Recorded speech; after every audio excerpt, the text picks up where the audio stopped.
Welcome to another episode of Thrivve Magazine podcast. In this episode, we had the pleasure to meet Kent Tomale, who happens to be another team member of Thrivve Magazine. As a professional with over 10 years of experience in marketing, Kent came to Canada with the intention of changing careers, and that has been quite a challenge. Let's hear what Kent has to say.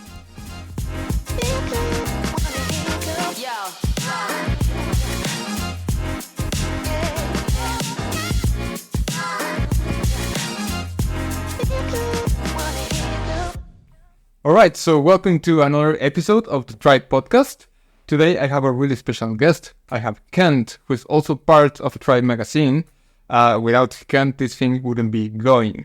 Kent does a little bit of everything. He's a genius. He's a genius marketer, copywriter, project manager, UI UX designer. You name it. You name it. My friend, welcome to the podcast. Can you tell everybody a little bit about yourself? I'm Kent. Hello, everyone. I come from Hong Kong, and I have quite a background in the e-commerce marketing. And then, I came here trying to see if I could do a career change. I tried my luck, and here I am, and graduate, and looking for opportunities. Okay, you heard that? Looking for opportunities. If anybody has a job out there, why the career change? So I've been in the marketing in the industry for quite a while, and I thought maybe there's more to it, and so I wanted to add more understanding in how I can improve myself. My sister actually is a UX designer. Yeah. And then a lot of what she's doing is somewhat related to what I'm doing, and I felt that it would enhance my skills or my knowledge, and so I thought, okay, I've been in the industry for a while, and maybe this would be a good move for me too, to do a career change, and then and that's pretty much my main objective.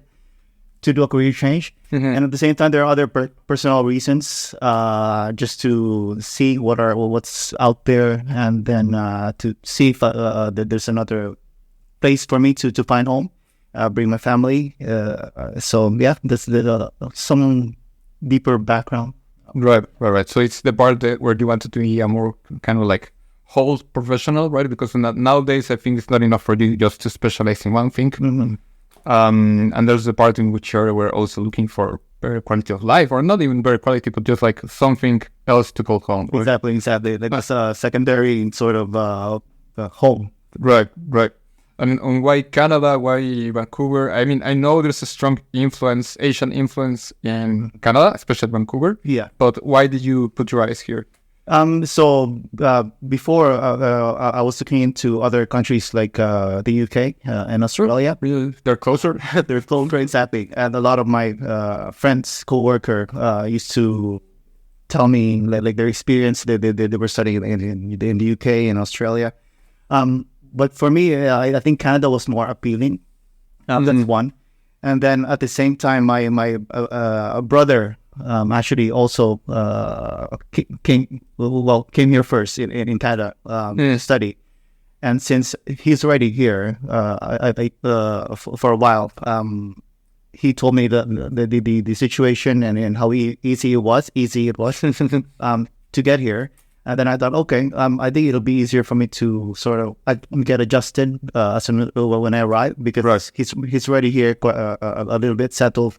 Knows the way around, and so I thought, okay, family, and then I don't have to struggle in. Yeah, I mean, when you have family, you're not starting from scratch, right? No, because there's knowledge to you. Exactly. Yeah. So in my first day, actually, he as soon as I landed, we crashed at his place, and then a few hours later, we went out, get my ID all set up, card. Yeah, so very busy the very first day, and it was quite the big thing, to do. And I think in the first week I pretty much set the basic requirements for me, like serial killer, your SIN number, ID, the BCID, bank account. bank account. Yeah. First week I was able to get that done. But if I didn't have that guidance, then I would probably just struggling and don't know where to go. And 100%. But when I came here as a student, my school, I was in that school, I was the first batch of international students. Before that was only domestic. So there was nobody that actually properly knew how to guide internationals. So when I arrived, one of my student advisors, she said, maybe you want to consider getting a SIN number. Like, maybe. Like, if it was something casual, like, you want to... If not, then forget about it. Right. But yeah, man, doing that in the first week, that's a great way to start, because then you can immediately work and try to network and whatnot. Exactly. Right. Exactly. Okay, so he helps you with the whole settling down thing.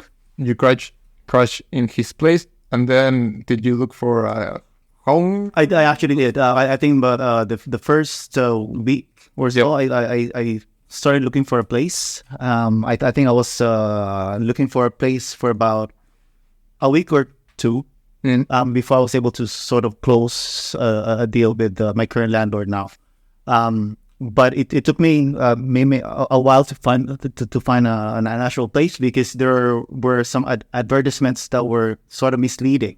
One, for example, I saw this post. It looked pretty cheap, nice looking photo.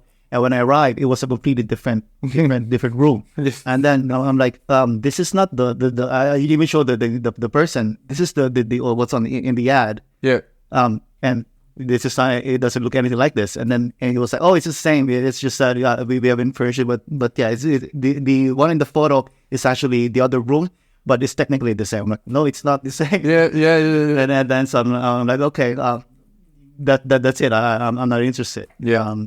And then a couple of other places I looked at, and then there's one. Finally, I found this place now, which was pretty good. It's in Joyce, and the landlord is pretty nice.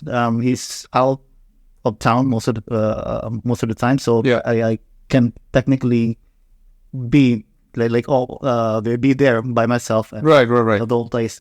So yeah, I think I got pretty lucky with that. Okay, and was it hard for you to actually get the accommodation? Like, because I know that for many people they ask for you to prove that you're working in Canada and some financial statements and then a reference. And so I got lucky because this landlord he was saying that, okay, I know you're here in Canada. I'm not expecting you to be to have references and all that. But I'm getting a good vibe, and I think you're pretty mature within the situation and my impression. And so if you're interested, make the down payment. Actually, there were other two people that were also that he was considering. And it's like, but I'm getting a good vibe. So if you're interested, let me know by tonight, and then I'll definitely And then so I did after some actually as soon as I left, I'm like, okay, this is the place I want. Nice. And then I secured it. I made the deposit, and then I moved out a month later. No, 2 weeks later, because there was still somebody in that in the place. Yeah. So give me like some time to get adjusted and prepare to. So how long did it take you from time you arrived to getting the place? I would say about 3 weeks. Oh, that's not bad. That's not bad. I remember moving in on Feb 15. Yeah. Feb 15. I arrived in Canada January 20, towards the end of January. And so about 3 weeks, should be about at least 3 weeks. So it was pretty quick. 2022? 2023. This last year. And it's pretty smooth sailing. So I feel bad if I'm not like experiencing all this struggle, but I think I was pretty lucky with like everything as a relative here right now, and then finding a place rather quickly. Right. Yeah. I don't think you need to feel bad. I think first of all you had your brother to guide you a little bit. And then he could tell you, like, man, this is the best place for you to look for houses, whether that is Craigslist, which I don't like, or Facebook Market or whatever. right? And then they will probably ask you for these documents. So what I'm trying to say is like, if you're in front, then you are already a step ahead, right? Right. Yes. Right. So that should be really good. Good point. Because if it wasn't with my brother or other his knowledge, because he actually, as I know, he did. I think he's the one that struggled. Okay. Yeah. So as soon as I arrived, he knows how to do this, do that. How long has he been in Canada? He should be he's 2 years now, or a little bit more than 2 years. He's also on his co-op, I believe. Oh, okay. But yeah, he's more knowledgeable and street smart in a way. Street smart? Street smart. Okay. Yeah. So I would say, that kind of helped me a lot. Right. With getting settled And how did you pick the school you wanted to come to? From him again. From him again? Actually, not just him. So they did a bit of research in finding the right school. And I guess it's with my brother selecting the school. Yeah. And then me at the same time wanting to transition. Right. It has that, the school by chance has that program. And it was USUI. And so I thought, okay, you know what? I think this is my calling. Yeah. I look at the requirements, and then pretty much it's just me trying to get myself convinced that, okay, I'm going to do this, because I was pretty comfortable with what I had. So that's how I selected the school. There wasn't much selection of which is better. There's also not that many schools with UI UX for international students. Right. Yes. Yeah. And of course, the cost of course plays a very big part too. Of course. And And then how do you like it now that you finished the whole academic part and you are officially a UI UX designer? Right. Yeah, I actually am pretty excited. I feel that I'm more I have the edge. Yeah. Because I feel that a lot of what I learned as a US designer is applicable to my background. And I feel like if I knew what I know now back then, I would have probably performed much better and influenced a lot of people and probably happier with my performance. But yeah, I think with now I'm more prepared, more aware, and I just can't wait to get back into the industry and right. Yeah. And when it comes to, this is the challenging part, at least for me, when it comes to finding a job, how is that going? Because I also studied UI UX design. I looked for a job for 6 months and then said, man, I need to do something because I need to eat, right? And I did something else because I didn't get a job as a UI UX designer. It was quite complicated for me. Yeah. So my approach was I wanted to get ahead of everybody. Yeah. In the beginning, so in the first half of my program, or the first half of the academic part of the program, I tried to focus on trying to get a job that is related to my industry background. That way, it'd be easier for me to sort of find employment with my background and the current studies. That's my mindset, and also at the same time, not fight with the position along with my classmates, because at the time that we all graduate, we'll be looking for the same position. Yes. So I thought, okay, I'll get a little bit ahead. I'll try to job hunt a little bit earlier than them. That way, I have a higher chance. But it's very difficult. I would say I got a lot of interviews. Couple of times I would speak to the HR, and then next interview hiring manager. Next interview would be like always. Yeah, I spoke to a couple of business owners. Yes. And I thought I had it. Yes. And then suddenly I don't. Yeah. And so it was quite painful and brings you down your confidence, because you prepare for it. It took like weeks, and then you have to mentally I had to prepare myself mentally, and then I thought I had it, and then suddenly I don't. So I'm like, oh, what am I doing? And I remember this one in particular that I really wanted. Yeah. And it's in robotics. And I'm like, having that I work with robots. Yeah.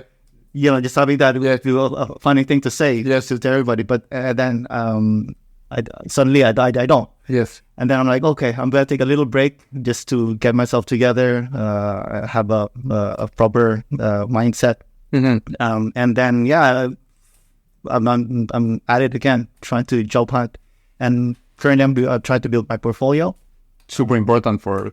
Super important, yeah. And hopefully it won't take too long.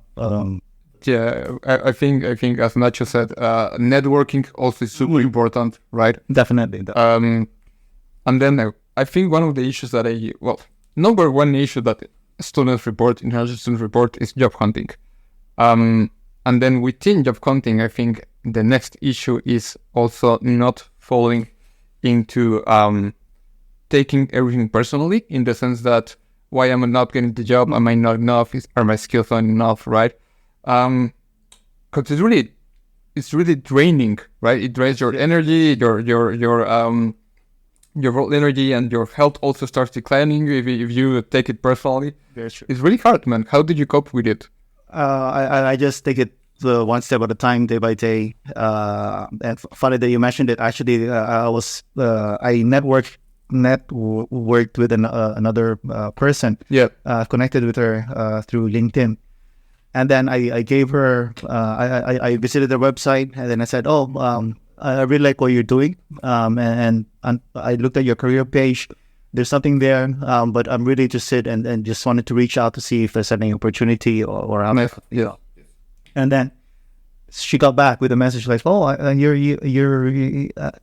a unicorn, because you're very strong with this thing, and I think it'd be a great addition to the team. I'll forward your resume, your CV to the hiring manager.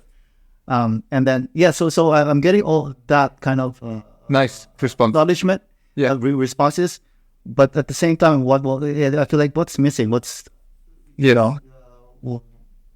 missing? Yes. Man, but a lot of the times it's timing. A lot of the times it's just timing, right? And there's a point in which, if you're doing everything by the book, which is you're building your portfolio, you are proofreading your portfolio and your resume, you are getting interviews and whatnot.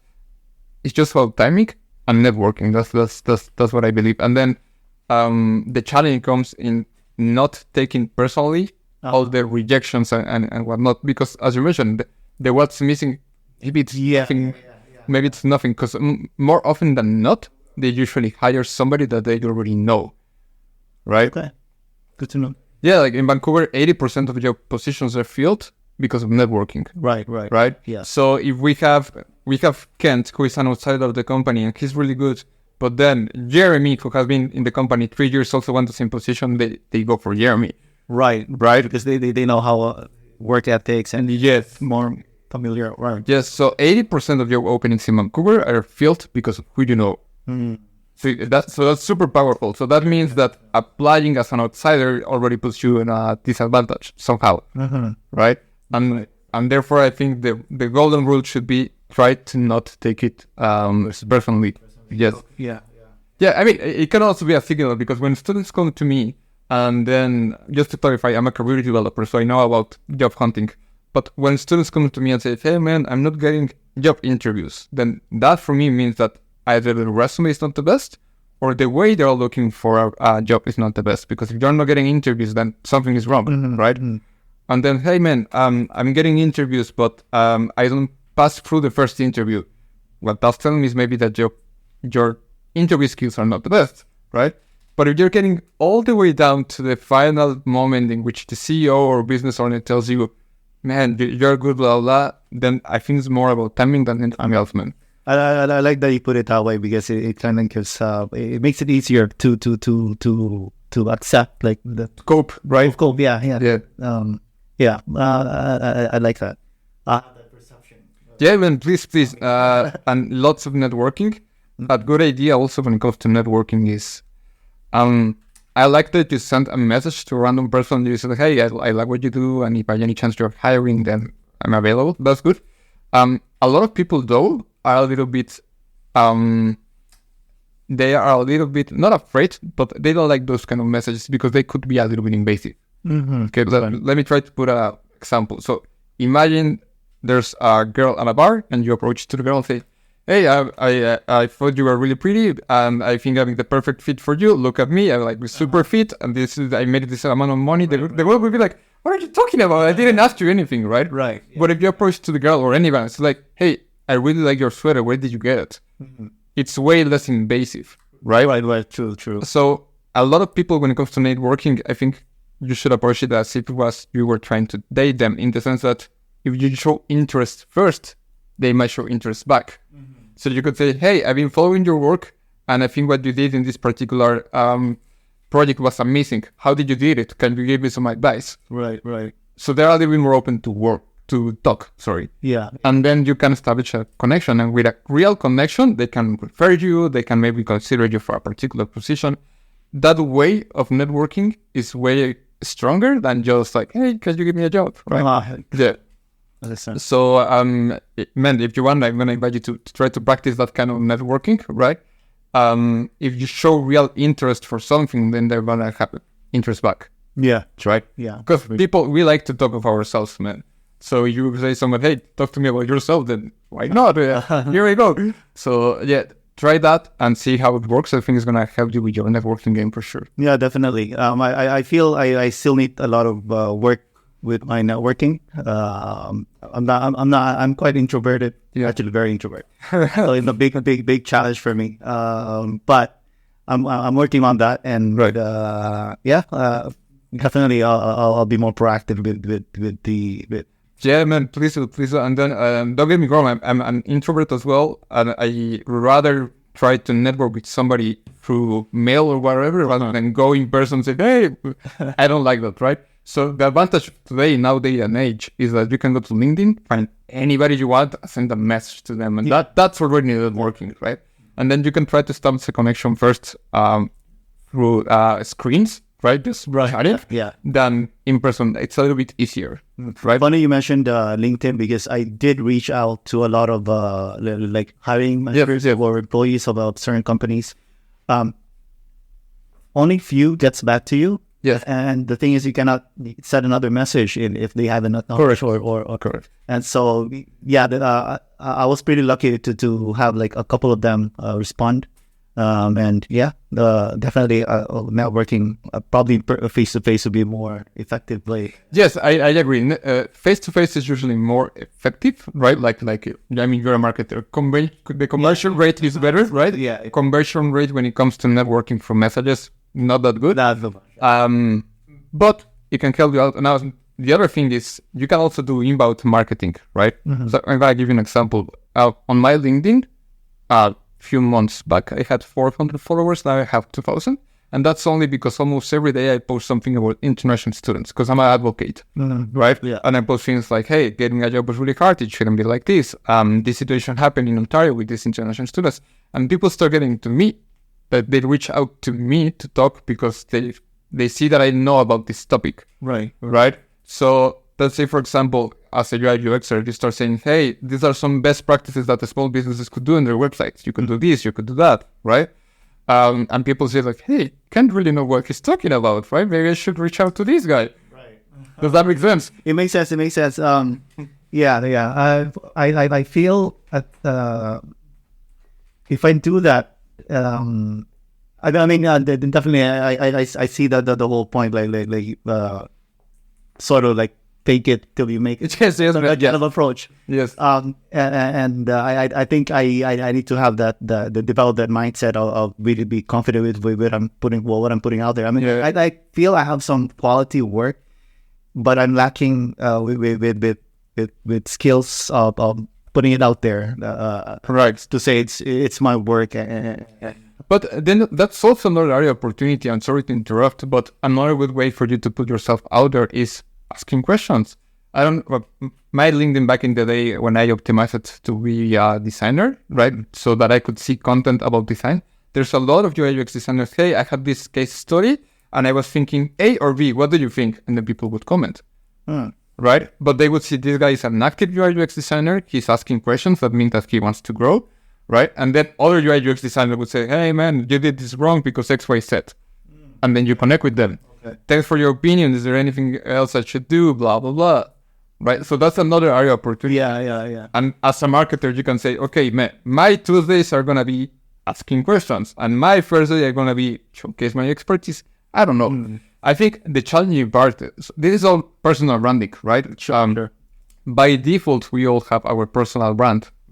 We want it or not, it's out there, especially in LinkedIn. Because it is so important for you to network, you should have a good personal brand. So if by default you have one, then you should try to practice and make the best out of it. I know it's challenging because, man, it takes time. Making a portfolio takes time, a lot of time. Finding a job takes time, and then trying to network takes time. So finding a job on its own and developing the personal brand, it's almost like a job on its own. It's a lot of hours behind it. I completely understand. One thing that one of the probably the reason why I sort of need to develop my social or LinkedIn is because it's only now that I became more proactive with LinkedIn and networking, because in Asia, at least in Hong Kong, it's not it's not a thing. Or maybe I'm not in that in that sort of environment. But it's only now that I had the thinking of, okay, I need to be proactive on LinkedIn in order to network, find opportunities and all that. So I think that's part of what I'm learning while here, and then I think that's something that I'll definitely probably bring back home and develop some more. Right. I think that's just cultural shock, right? When you come to another country, by default they do things, they have things that in your home country is not the same. And you need to learn and adapt and then try to do it as quick as possible as well. True. Something as simple like, for example, back in Mexico, it is quite common for you to put your picture in your resume. And you can put all your work experience in your resume, and one size fits all. You don't need to customize it. Hey, this is my resume, just send it out. All right. And then somebody reach back to you, right? Great. But here is not like that, right? Here you need to customize your resume almost every time you're going to apply somewhere if you want to have better chances. The picture is a no-go. So it's those small details, those cultural shocks that you need to empty your cup to put more information. Right. Yeah, those are something that I never had to do. Plus, right. I don't tend to jump from one company to one company. So job hunting is always sort of a challenge. I only move to another job when there's an opportunity of growth. And so my resume when I came here, it was probably it's quite old and very old school sort of template. Right. Yeah, the layout is old. Yeah, exactly. And then only now that I had to customize for marketing sort of position, designer position, and then like hospitality position. I remember I don't have a lot of experience in hospitality, but I had to find a way in how I could convert my experiences into translate. Yeah. So that's something that I never had to do, but now I'm started to apply, or actually have been applying. Right. Yeah, no, I know what you mean. I know it's one of the. I think it's one of the default challenges that you're gonna find when you come to another country and you're trying to get a job and whatnot. Is just cultural shock, right? Yeah.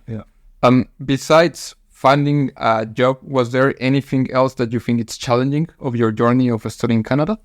I think the challenge is, at least for me personally, it would just be being far away from my family. I'm sort of family oriented.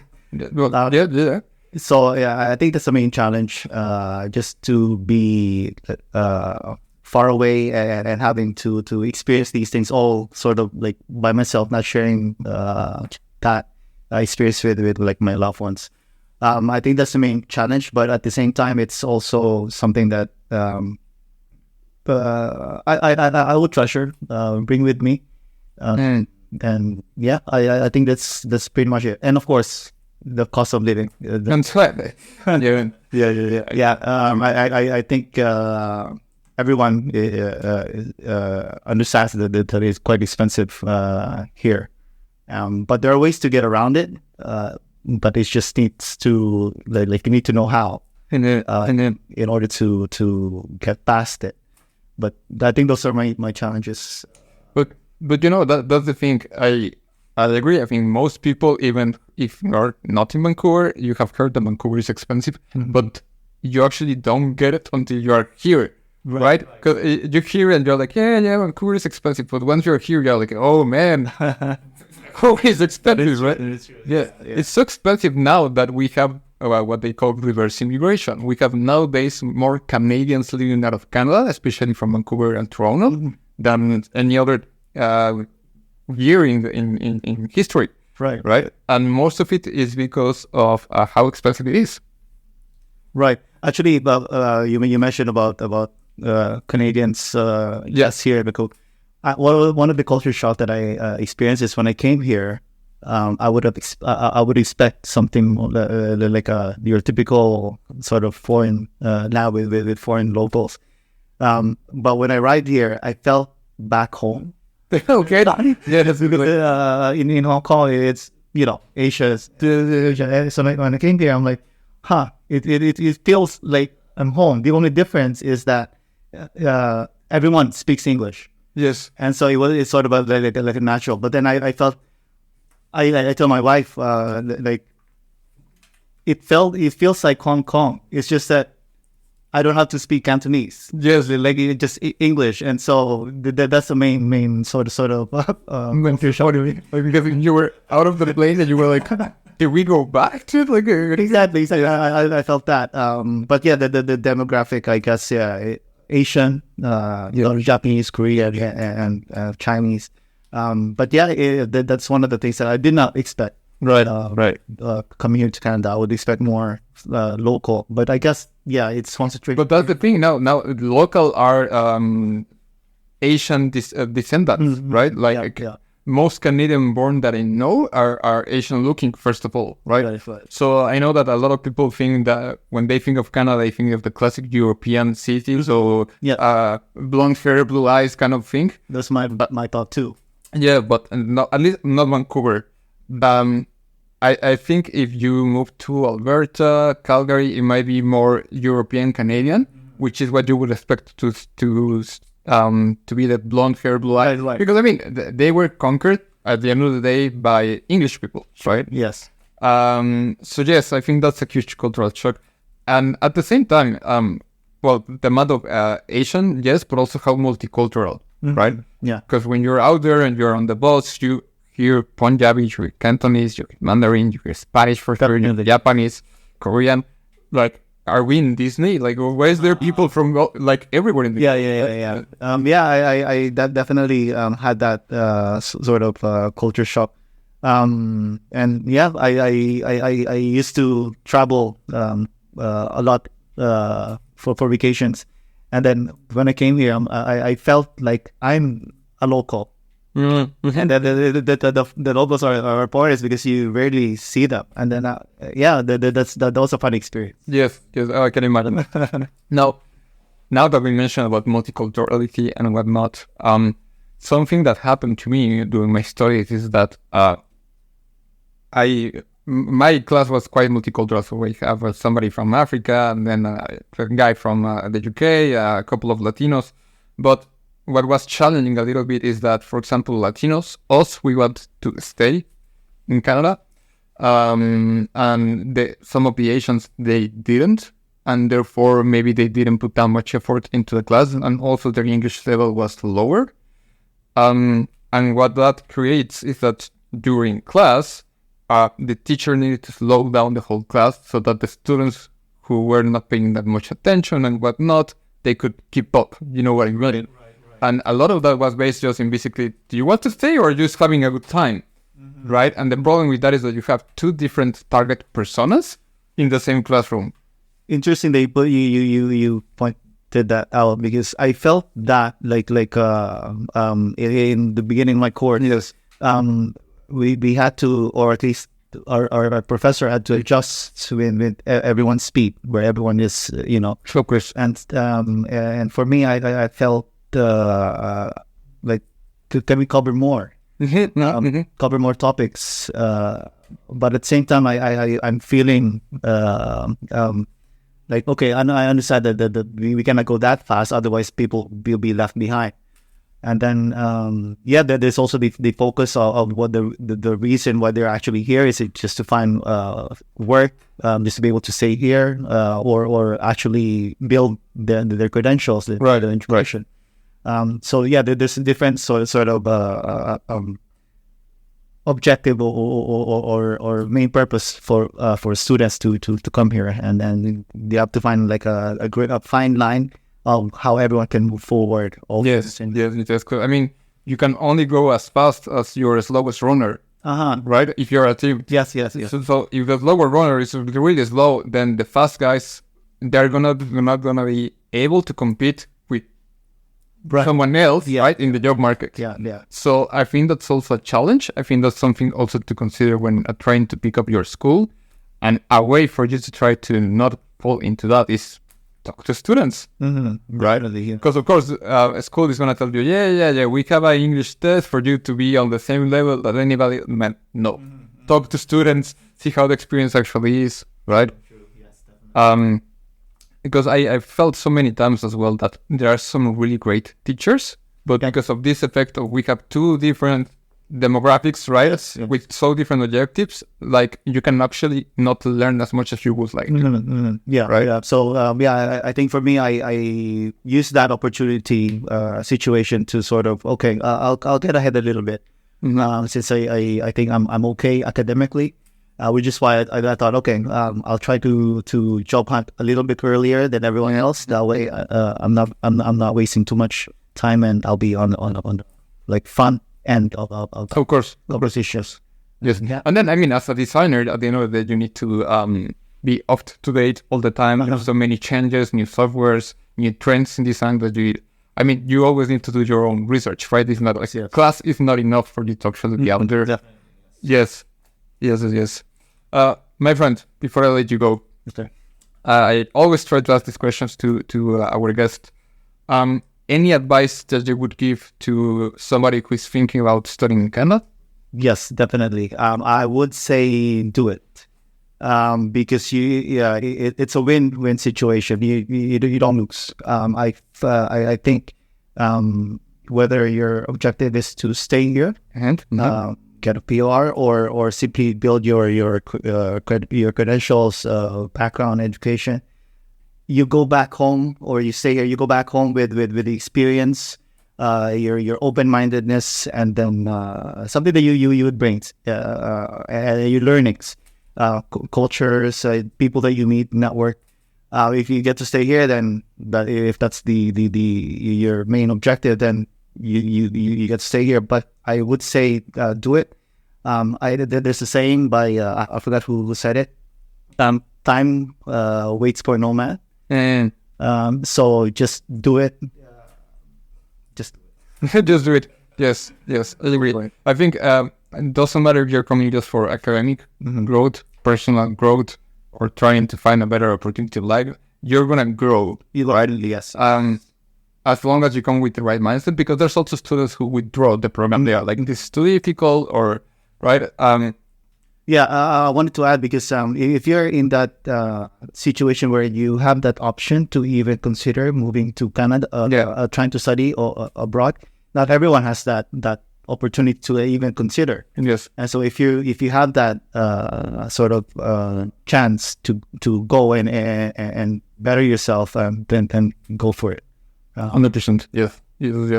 I know a lot of students that they came here for maybe learning 6 months of English, 4 months of English, and then came here, I don't know, during the summer, and they fell in love, right?